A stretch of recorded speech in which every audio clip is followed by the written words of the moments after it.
This is KZSU, Stanford. Welcome to Entitled Opinions. My name is Robert Harrison, and we're coming to you from the Stanford campus.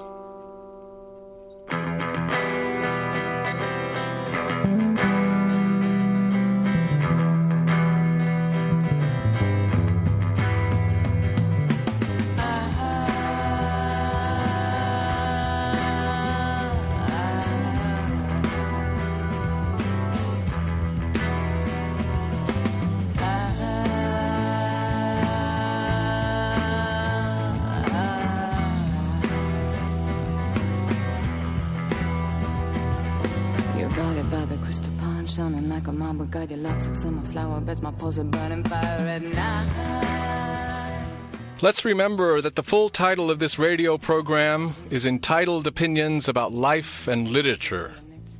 If nothing else, it serves to distinguish us from all those shows where people work themselves into a froth of opinionation about politics and social issues. It's amazing how even scoundrels feel sanctified when they wrap themselves in the mantle of ideological convictions. An old bellows full of angry wind may win you membership in a party. It may even get you elected. But here, on Entitled Opinions, it won't do very much for you, because the kinds of topics we deal with on this program are far too open-ended for the passionate intensity of howlers and scowlers, who, if they think at all, do so with closed minds. What's called for here is open thinking, and nothing, friends, is more rare than that these days. Open thinking.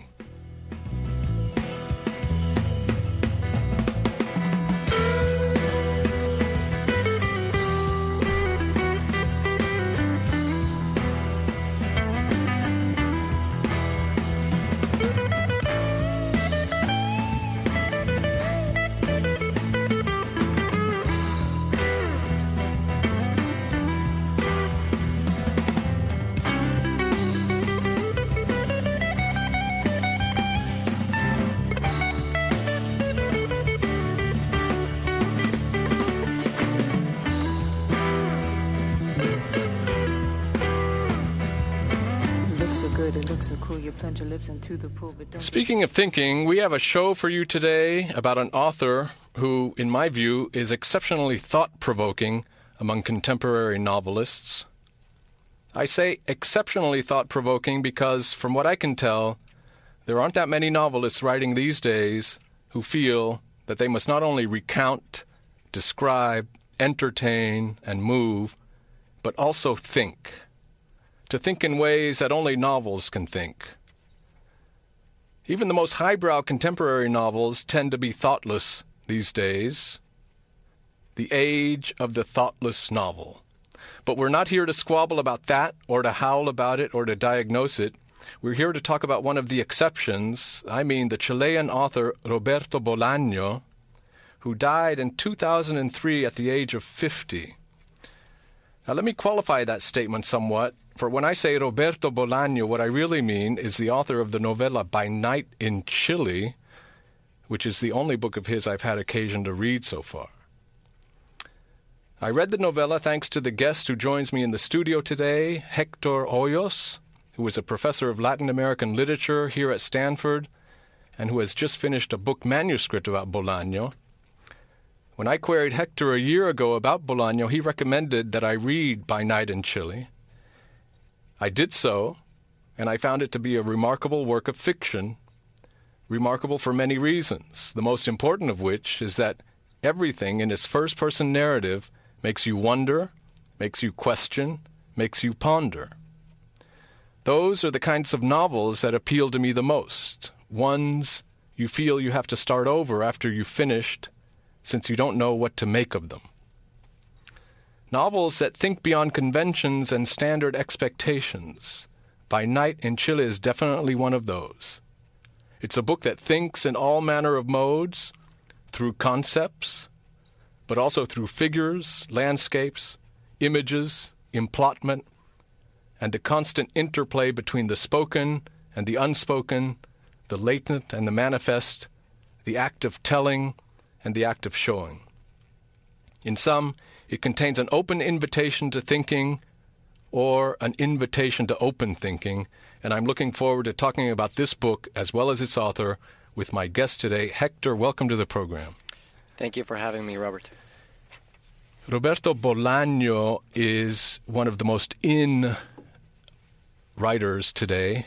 His stock is very high, let's say. Do you have an explanation for why there's this recent surge of enthusiasm about a writer who for many years was a poet and did not become a novelist until later in his life?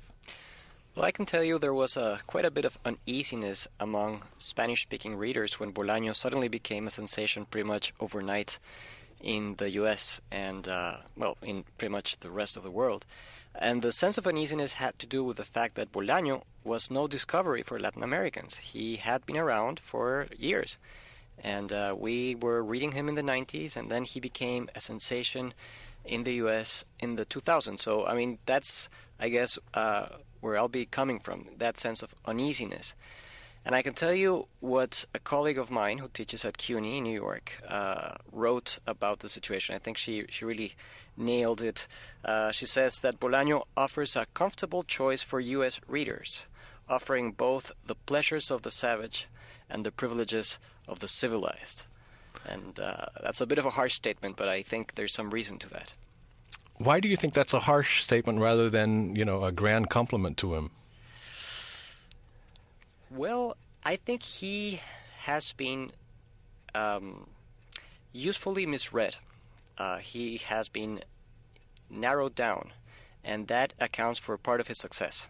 So, it's kind of like a two-edged sword, because at the same time, most Latin American authors, be they living or recently dead, as in the case of Bolaño, would like the sort of recognition that he has had, but not necessarily for the reasons that he has received it. Mm-hmm. And do you think the reasons for his recognition are not only literary, but they're also biographical? Yeah, and I think this has to do with two initial reviews in the New Yorker and in Harper's. They took place pretty much at the same time, and they might have overstated some points about the life of Bolaño. He's known to have taken heroin at one point, but he was hardly a beat poet, and that was slightly overstated, which played into the stereotypes of Latin America as something wild. So we were just talking before the show. It's a little bit of take a walk on the wild side with Bolaño. And I think that is unfair to the extent that it narrows down what Bolaño is about, but it is not wrong. I mean, Bolaño does yield himself for that kind of a reading. He was playing into those stereotypes all along. Apart from the heroin, he was also a kind of enfant terrible in his, from what I gather, his fierce denunciations of especially the literati class of his native country, Chile. Yeah, that is very much the case. And mind you, Bolaño, after the coup in 1973, he is no longer in Chile, as so many of his countrymen. He goes to Mexico first, and then he ends up living in a small town close to Barcelona. So everything that he writes as a mature writer, he writes from abroad. And this gives him perspective, but it also turned him into something of a ruthless writer when it came to denouncing those who would have been his peers had he been around. But this, however, is not always conveyed. So we have all these characters in his books that happen to be, well-known Latin American or specifically Chilean intellectuals, and the U.S. reader will unfortunately not know about this. And there's lots of, a review culture around Bolaño, but not necessarily the kind of in-depth reading. Now, I don't want to sound too pessimistic. I think that this has been a first wave of reading Bolaño in translation, and it's very promising what happens from here on. I mean, this is a writer that's here to stay. We're going to reread him, as opposed to, some product that we can consume and then forget about. Can we talk a moment about his politics? Because he leaves Chile with the coup. Pinochet takes power. He goes to Mexico, and then he's extremely committed leftist activist. or not? Was that also more posturing than reality? Well, I think biographically he was a partisan, and how could he not be?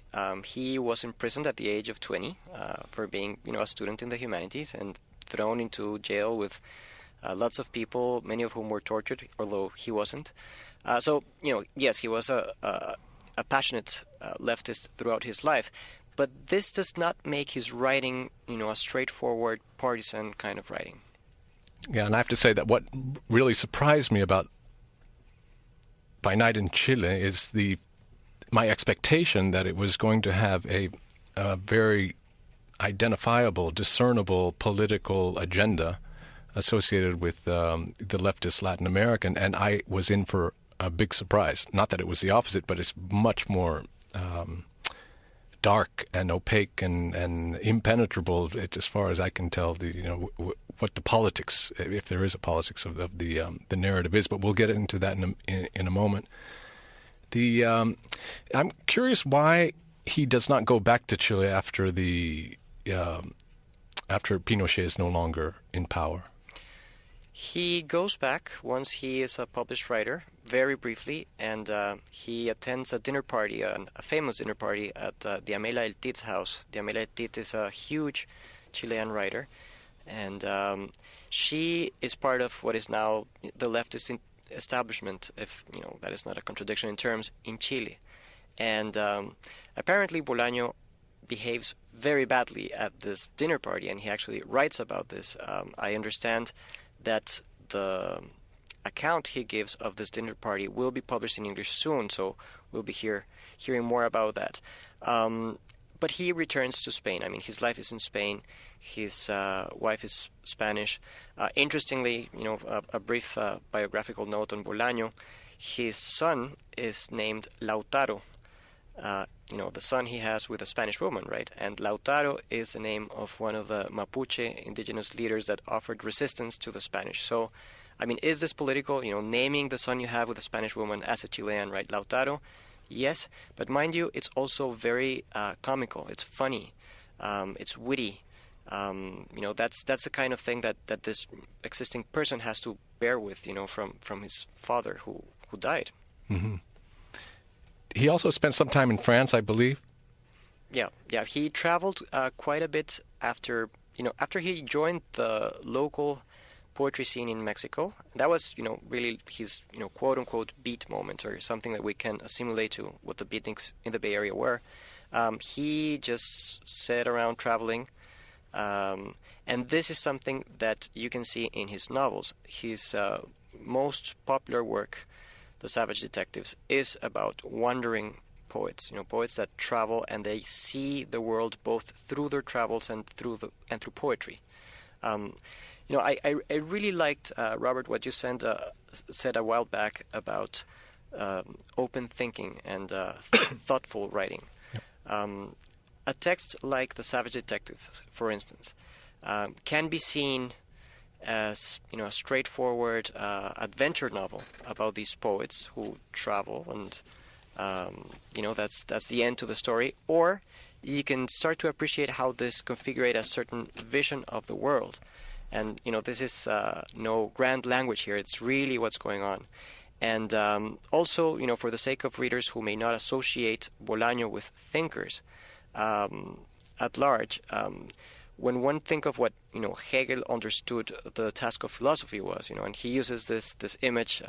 Please correct me if I misquote this, but he compares this to an owl that flies back and at night to tell what the deed was, but after it has taken place. Right. The owl of Minerva comes at the end of the story and then can understand what the story was about. Yeah. Right. So there's this backward gaze that is essential for Hegel's philosophy, and I think that's also a metaphor that one could use for Bolaño, but also with a very loaded notion of what the metaphor of the night is all about. The owl flies at night. Twilight, yeah. At twilight. Mm-hmm. So at dusk, twilight, yeah. Right. So what we'll find in a book like By Night in Chile is nocturnal landscapes, but also thought experiments That's really, at the core of what Bolaño wants. That's great. So I have... The first question I'm tempted to ask is, how much philosophy did Bolaño read and know, and how committed was he in how educated was he in the history of philosophy? It's not necessary that he be at all for him to be a very thoughtful novelist, but I'm just curious if he does have references to a number of the Greek philosophers here by night in Chile, for sure, Plato especially. I could only speculate on that question, which I think is really interesting, but he was a student during the years of Unidad Popular, Allende's government in Chile, and it is fair to say that philosophy was in the air, radical philosophy for the most part. But Bolaño was a highly intellectual person throughout his life. He was a voracious reader, and he read not only Latin American writers, as one perhaps would expect, but European fiction, some philosophy. It's not clear exactly how much, but he was, very aware of the discussions of his time. Regarding The Savage Detectives, it's a book I have not read. Can you briefly, you said that it has a lot of not thought experiments, but strong thought impulses, and that it has to do with wandering poets. What is it that holds it together as a novel, if anything? Well, you could say it's a certain élan, a certain spirit that these poets have. They are very committed, but they are not, as regular avant-gardists would be, the kind of poets that would abide by a manifesto. But there is something that binds them together, which is a passionate and almost irrational interest in poetry. And here poetry should be, listened to in quotation marks, if you will, because this is also a life force. It's very open-ended in that sense, but the beauty of it is that this, landscape of desire, poetic desire, or, desire period, configurates a certain world order. This is a novel that whirls as a verb as it goes. I think that one of the distinctive features of the second wave of readings of Bolaño will be appreciating how he thinks through the global condition from a Latin American vantage point. It sounds like you have that second wave. You're at the vanguard of that second wave, Hector. That was a plug to the book, yes. Yes, that's right. Good. Bolaño was a poet almost exclusively up until he got married, and I was a little bit astonished that you just assumed that on the basis of everyone else's account that his poetry is really quite bad. And how do you go from a mediocre poet to being such a very interesting novelist? Another great question I wish I could say more about. I can tell you this. Matías Ayala, a colleague from Universidad Alberto Hurtado in Santiago, was the first person, to put this in writing. He said, let's face it, Bolaño was a terrible poet. And I think there is some truth to that statement. What you can see in the poetry is the kernel to his plot lines and also some of his imagery. So I think for Bolaño buffs, it's a great read. And every now and then you will find a poem that's very moving. It's also very straightforward. It's not highly literary as the rest of his oeuvre is. Another interesting thing to consider is how Bolaño constructed his own myth. So what you will hear is that Bolaño, he was a poet, he lived as a poet, and one day he realized that poetry did not pay. And he was also ill because, he had the liver problem that would eventually, put him to death, right? And he decided to just start writing novels because that's how he would become rich. And this is also a funny statement. No one becomes rich or knows that he or she will become rich by writing novels. That's not a good way. And that's what he will say because he is building his myth. He just turns spontaneously into novels, and then you come across these 100-page novels and you wonder, perhaps he was writing this all along, and he wouldn't say it. Yeah. Well, it's interesting because the book that we want to talk about a little bit, By Night in Chile, without presupposing that our listeners have read it, is interesting, at least insofar as its main protagonist is a poet, in addition to being a priest and a literary critic. And it turns out that there's a lot of suggestion that he's a mediocre poet, not a great poet. So I'm curious, did Bolaño have some kind of self-awareness to maybe identify with a failed mediocre poet in this book? But we can talk about that later. The first thing to approach this novella is the title, because you told me that it's really not an exact translation, By Night in Chile. What is it in Spanish? In Spanish, it's Nocturno de Chile. And Nocturno, it's a literary form.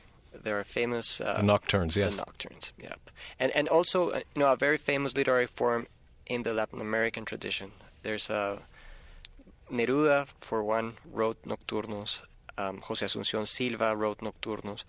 And the form is very musical, very apolitical, of course. And it has to do with nocturnal landscapes and the beauty of the night. That's really what these poems celebrate. And, the topic of the novel is not quite apolitical. Well, in fact, so we have a first-person narrative of a priest who is a lover of literature, deeply committed to literature, is a poet, and a literary critic. He writes reviews in newspapers and magazines of books that are being published by Chilean authors, poets, novelists, and so forth. The narrative begins with him on his deathbed, it would seem, that he's about to die. So he's looking back, as you said, like the owl who was looking back over a long life, which takes place historically in the period where Allende is still president of Chile, and then Pinochet with the coup takes over. And then the Pinochet, I think, is already dead I don't know if Pinochet is dead by the end of the book or not. But nevertheless, this is a retrospective look at his own life. I think, tell me if you agree, in the mode of almost like a Catholic confession, self-confession, because he hears the voice in his mind of what in English is translated as the wizened youth, but which you tell me in Spanish is actually the aged youth, or what in Spanish it's the joven envejecido. So yes, the aged youth, and also an alliteration, right? The sound there is very, very important. Joven envejecido with the two jotas, the J's. Yeah. And so this wizened youth, as it's translated, is a voice that he hears accusing him constantly in a kind of prosecutorial mode. And the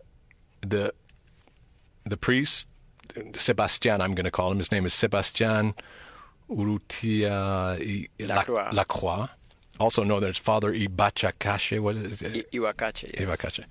He hears that voice, he understands the accusations, but he also defends himself against the accusations that he's hearing. It's all very vague. There's a slightly hallucinogenic quality, oniric quality, dream quality that's appropriate for the night. And he goes on reconstructing how he, as a young man, became a priest, became a poet, and then the kinds of activities that he got involved with as a member of the clergy, and also as a member of Opus Dei, the very conservative Catholic organization that has been associated in Latin America and in Spain with far-right regimes. And he says, yes, and the wizened youth is accusing him, you're a member of Opus Dei. Opus Dei says, I've never denied it. And he says, I was probably the most liberal member of the Opus Dei, and so forth. So there's self-exculpation on the one hand, but there's also admission of guilt, the way I read it.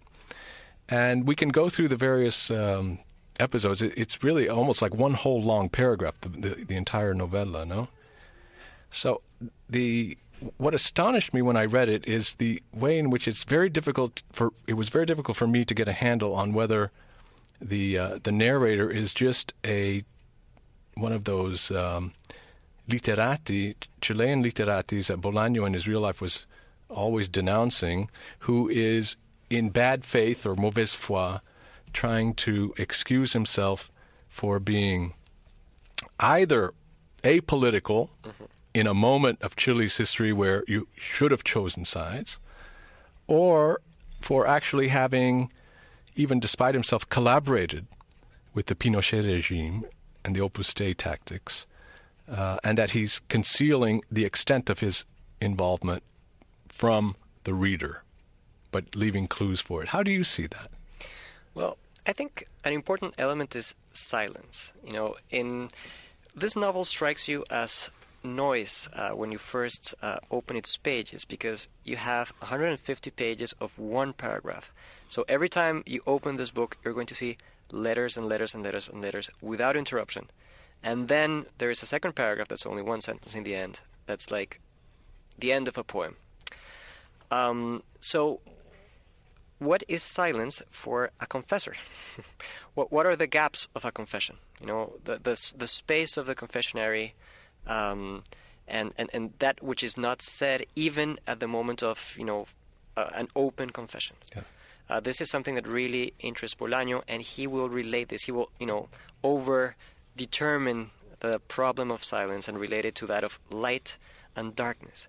Is silence like specks, right? Like stains on a white sheet of noise, or is it the other way around? And he will play with these possibilities from very early on in the novel. And one of the opening scenes in the novel, the priest wonders, is that cow a black cow with white stains, or is it a white cow with black stains? And it's very silly at that point, but then you realize it also depends on where you are standing. I mean, when you look back at the history of Chile, if you happen to be of more authoritarian convictions, then you're going to see some things under a positive light, right, and others as the exception. So the exception and the rule, lightness and darkness, noise and sound, all these are the elements that Bolaño modulates as he writes this long paragraph.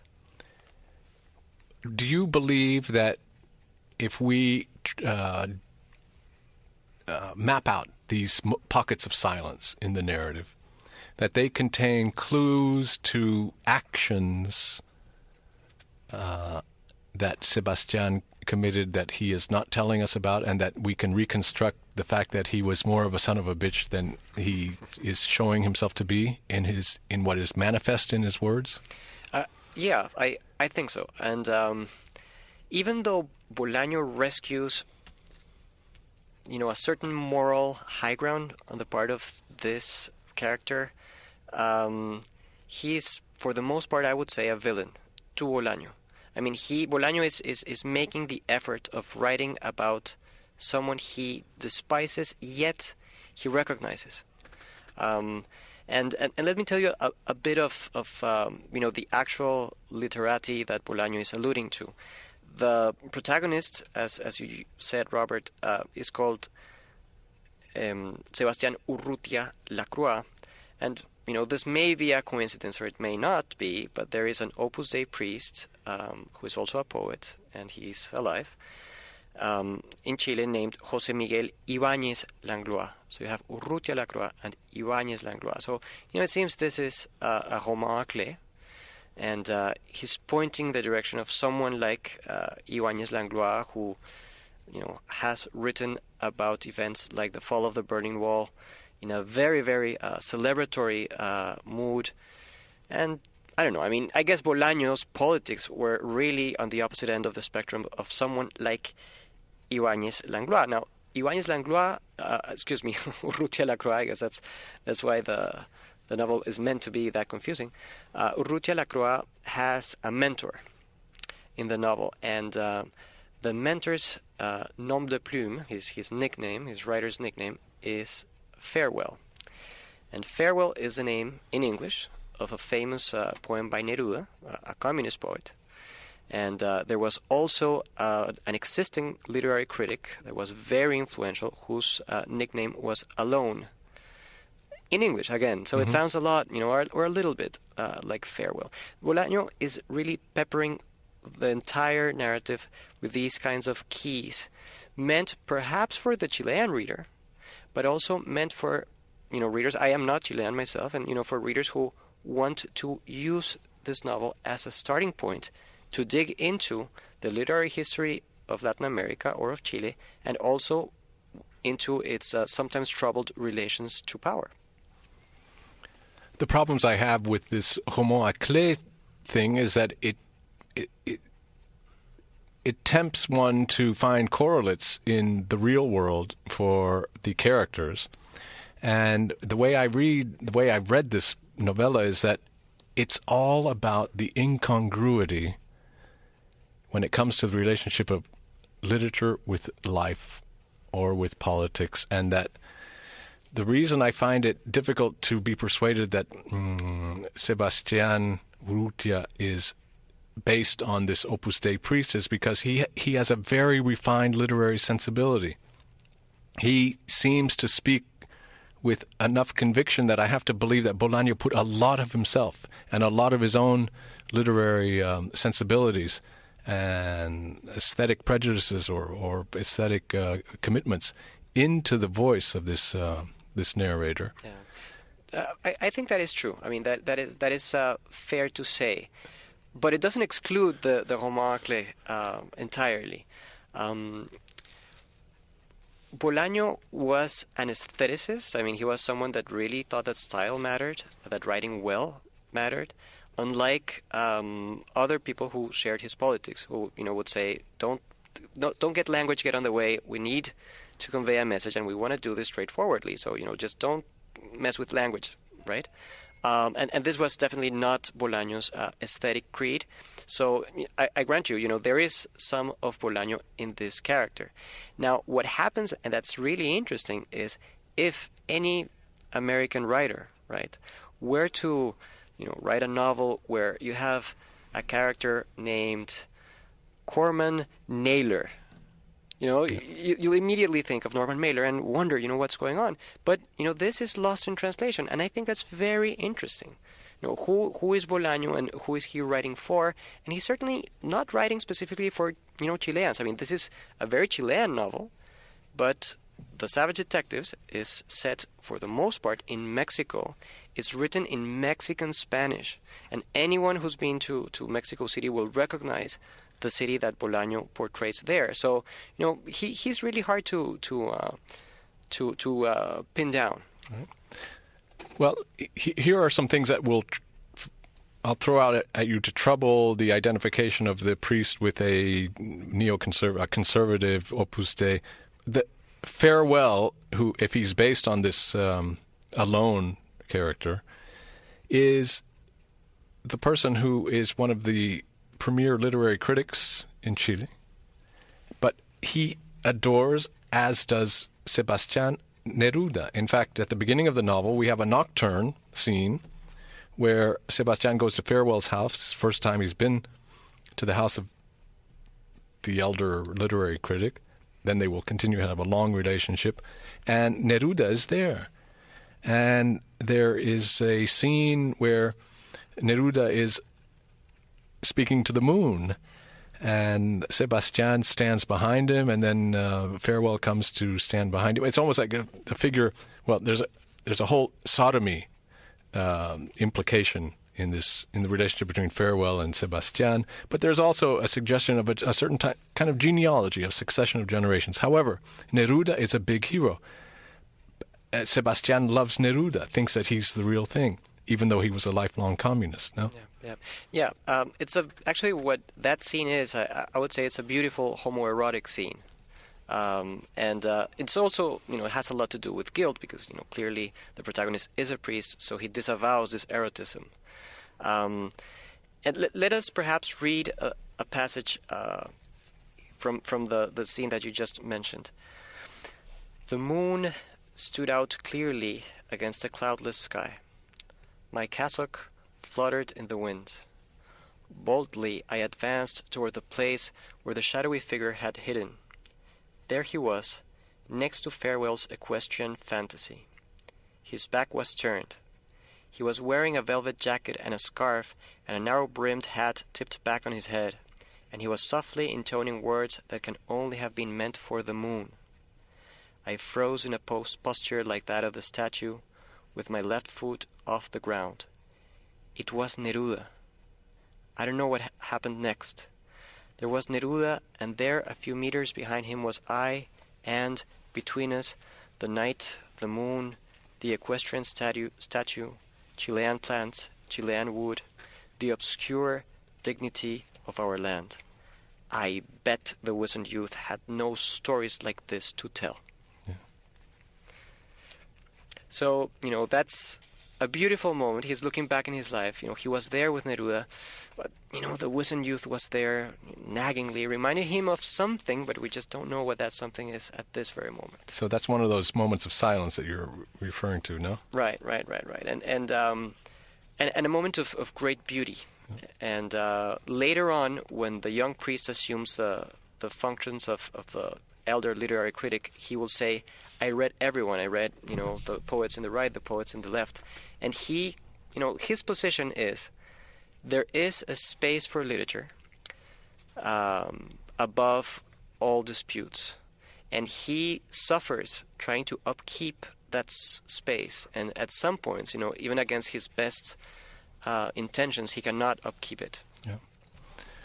What impressed me so much about the narrative, many things, certain of the emblems, I was impressed by the role that chairs play. It seems very discreet, but the chair it's intriguing because it seems that when people sit in their chair, it restores the soul somehow. The chair is a kind of native homeland for the reader, the poet, the critic, whoever the lover of literature is. And maybe it's the only homeland of the poet or the lover of literature here on earth. And there's a passage, and I failed to mark it before we came on air, but where the narrator speaks of a place in the sky where the angels dwell.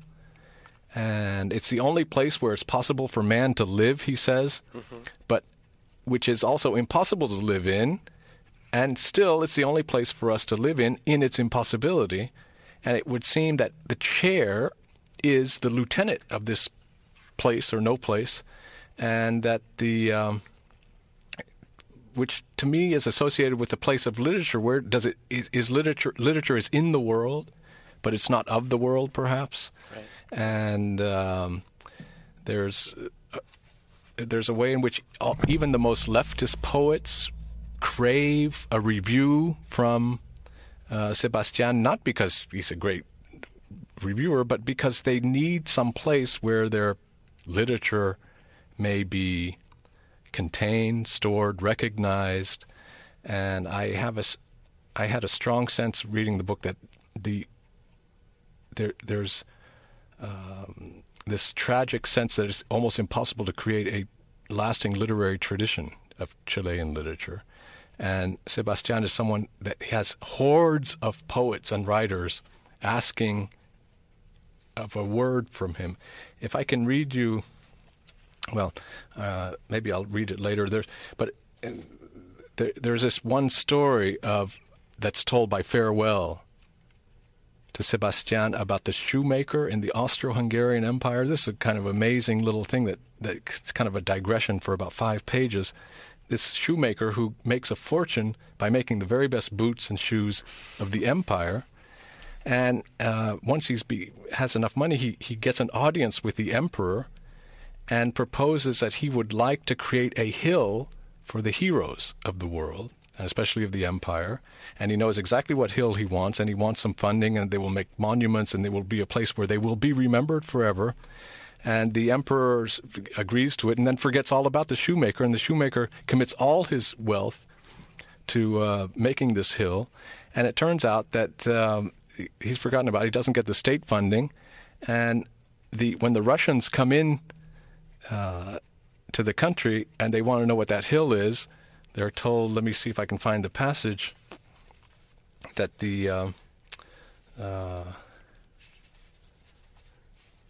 that this was supposed to be a hill for all the world's heroes. And then what they find is that there's only one person buried there, and it's the shoemaker himself, no? It's on page 70. Is it? I have, I think, a different edition, which is a good thing. It means it has been edited several times already. I think I have here in page 48 of this edition. Okay, why don't you? Yeah, would you mind reading that? Absolutely. And if people don't mind the accent as opposed to reading it in Spanish. Okay. And they saw neither statues nor tombs, but only desolation and neglect, until at the very top of the hill they discovered a crypt that looked like a safe with a sealed door, which they proceeded to open. Inside the crypt, sitting on a grand stone seat, they found the shoemaker's body, his eye sockets empty, as if he were never to contemplate anything but the valley spread out below Hero's Hill, and his jaw hanging open, as if he were still laughing after having glimpsed immortality, said farewell. And then he said, "Do you understand? Do you understand?" Yeah. And then this is followed by, I have a passage here, I don't know if it's followed, but it reminds me very much of the passage where he's speaking about the parade ground where the wizened, I'm quoting here, the parade ground where the wizened youth is hiding along with the dead poets who were living then and who now, against the certainty of imminent oblivion, are erecting a miserable crypt in my cranial vault. So it's this, his mind, his brain has become this crypt, building it with their names, their silhouettes cut from the black cardboard, and the debris of their works. And although the wizened youth is not among them, since in those days he was just a kid from the south, the rainy borderlands, the banks of our nation's mightiest river, the fearsome Bio, all the same, I sometimes confuse him with the swarm of Chilean poets whose works implacable time was demolishing, even then, as I walked away from Farewell's house through the Santiago night, and continues to demolish now as I prop myself up on one elbow, and will go on demolishing when I am gone, that is, when I shall cease, when I shall exist no longer, or only as a reputation, and my reputation resembling a sunset, as the reputations of others resemble a whale, a bare hill, a boat, a trail of smoke, or a labyrinthine city. My reputation, like a sunset, will contemplate through half-closed eyelids time's little twitch and the devastation it wrecks, time that sweeps over the parade ground like a conjectural breeze, and so on and so forth. This is all one sentence, by the way, and very nicely translated, I would say. But then it goes on to say that I wrote articles, I wrote poems, I discovered poets, I praised them. They would have sunk without a trace if not for me. I was probably the most liberal member of the Opus Dei in the whole Republic. The wizened youth is watching from a yellow street corner and yelling at me. I can hear some of his words. He is saying, I belong to Opus Dei. I have never hidden that, I say. But of course, he's not even listening. I would like to tell him that even the poets of the Chilean Communist Party were dying for a kind word from me, a word of praise for their poetry. And I did praise their poetry, and so forth. So he is doing the kind of necessary work of commemoration, acknowledgement, recognition. And these are, I think, the new heroes. It's not the poets, it's the reader, the critic, the person, because there's such a surplus of this. And in Chile, where there's, it seems to be such an issue about how do you found a literary tradition, and then this is followed by a whole meditation on the genealogy of popes. Yeah. Unbelievable incongruity, but nevertheless, the church there becomes a figure of what a tradition is in its idea. Mm-hmm. It's something where you can name all the popes in succession. This is what the authors, poets, writers of Chile don't have the luxury of, because they haven't built the hill of heroes. Right. Is or because the coup, just exploded what was in place. I mean, that is a big scar that is, throughout Bolaño's writing, and certainly in this book, that there was a coup that changed the trajectory of the country completely. So I can see how the shoemaker is, to some extent necessary. There needs to be someone who memorializes, but also note how Bolaño is showing the shoemaker at its most pathetic moment, having spent his fortune, and the image of a reader, a literary critic, perhaps even also of writers, right, as someone who makes boots for army generals, but they are not even paid attention by the generals. I mean, that's very unflattering, I think. Right. Yeah, that's someone who spent his whole life looking downwards. Right. At the shoes, and then now he wants to look up on the hill. But even there, the burial, he has to look down in the ground. Yeah. But now, Hector, you say that the coup, changed everything. But there's also another very interesting passage where he is called on by some Opus Dei members to actually give lessons to the junta, the military junta, including Pinochet, on Marxism, because they want to understand their enemy. And this is a strange way in which they themselves become like a communist cell, a secret cell. They meet secretly, and Sebastian gives them a series of about 10 lectures on, or instruction on the basic foundations of Marxist theory and so forth. And at a certain point, he has a conversation with Pinochet, which I think I'd like to get your read on it, because it's very indicting of Allende. Mm-hmm. And it seems to debunk the idea that there was a golden literary age under Allende, and then this was put to an abrupt end with the... But he said, and then the general, Pinochet, asked me a question, if I knew what Allende read, if I thought Allende was an intellectual. And caught by surprise, I didn't know how to answer, as I confessed to Carol. And the general said to me, everyone's presenting him as a martyr and an intellectual now, because plain martyrs are not so interested anymore, are they? And I tilted my head and so on and so forth. And he says, what do you think? I shrugged my shoulders like a wounded bird. Beautiful metaphor. But you can't, can you, said the general. If someone doesn't read or study, he's not an intellectual. Any fool can see that. And what do you think Allende used to read? I moved my head slightly and smiled. Magazines. All he read was magazines. Summaries of books, articles his followers used to cut out for him. I have it from a reliable source, believe me. I've always suspected as much, I whispered. Anyway, then he goes on saying that Frey, is that how you pronounce the president and the other? These were people, even the head of the Christian Democratic Party had never even read the Bible. And he said, I have written 3 books and many articles. And at least, there might be military history, but if anyone should be called an intellectual among, the 3, it should be me, not them. Right. What do you make of well, that? I think this, tells us a lot more about how partisanship works in these novels. I guess Bolaño's real foe, right, in this sort of partisan view, is the beautiful soul, wherever he or she may come. Isabella Allende, perhaps? I don't want to go in there, but maybe for another program. Yeah, the beautiful soul who believes that by being an intellectual, right, you are not immersed in history, you are not complicit of anything, you're not part of larger social structures. That being an intellectual means, for instance, being a leftist.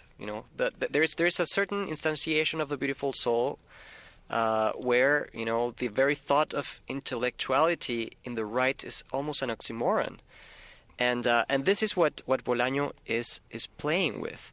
I hesitate to put it this way, but I guess a more pious reader, mm-hmm. This would strike you as appalling. I mean, Pinochet is an intellectual, but Bolaño is saying, well, why not? And that is what's really creepy about Pinochet in this depiction. Yeah. And you were also pointing out to me in a separate conversation that this scene seems to parallel the Neruda scene that you quoted, the nocturnal scene, because it takes place outside in the garden. There's moonlight, no? So it's almost as... Pinochet and Neruda have a strange bedfellowship here. And I'm sure Bolaño, had a ball at presenting this parallelism, which is so iconoclastic. Let me read the passage where, this is more evident. They are walking again in the garden, but this time it is not the priest, the literary critic, and the poet, but the priest and the junta. And he says... I heard a flapping of wings that seemed to rip through the night, and then the deep silence returned unscathed. "Let's take a walk," said the general. As if he were a magician, as soon as we stepped through the window frame and entered the enchanted gardens, lights came on, exquisitely scattered here and there among the plants. Then I talked about the origin of the family, private property, and the state, which Engels wrote on his own, and the general nodded at each stage of my explanation, now and then asking a pertinent question, and from time to time both of us fell silent and looked at the moon, sailing on alone through infinite space. And they go on to talk about Leopardi, by the way. And this is also a scene of eroticism between the Opus Dei priest and Pinochet. I mean, Bolaño is really, a provocateur. And I read it not just as him being the enfant terrible, but he's asking us to think. But the question there, again, when I don't know what to make of it after I finish reading the novel, what is he asking me to think about? Right. And I mean, I understand that the priest can have a great quotient of bad faith in his psychology, but I also am reminded of Camus' book *The Fall*, in which you have the juge pénitent, the penitent judge, who has spent his whole life, accusing others and so forth, and then finally realizes, now wait a minute, there's something here that that it's not only me who is in bad faith, the whole kind of intellectual presumption to judge others and always be on the side of the angel, what you call the beautiful soul. Right. There's an intellectualist version of that where you're always on the right side of things, no? Absolutely. And I think he's I think he's asking me to think about the way in which literature, not that literature is apolitical, but that there's a yearning, whether you're on the left or the right, or all these people who gather at the house of Maria Canales, by the way, we haven't talked about that, but nevertheless, there's this desire to make room for a kind of relationship to the world, to the land, to nature, to the landscape, to the moon, that is not reducible to the political thing. Now, of course, in Bolaño's world and in our own world, you can never divorce right the literary from the historical and the political, although one strives to achieve independence from the other. And this is figured, I guess, in the house of this Salon woman, Maria Canales, who's married actually to a CIA guy, and it's revealed years later that there was actually torture. He had, the basement was a torture room for the interrogation of prisoners, while the literati, on many of them leftists, were holding forth all night long upstairs. No. Yeah. And this is the kind of thing that would strike anyone as implausible. You're reading this novel and you think, oh, this must be a fictional element that Bolaño threw in, even though he has the homacle.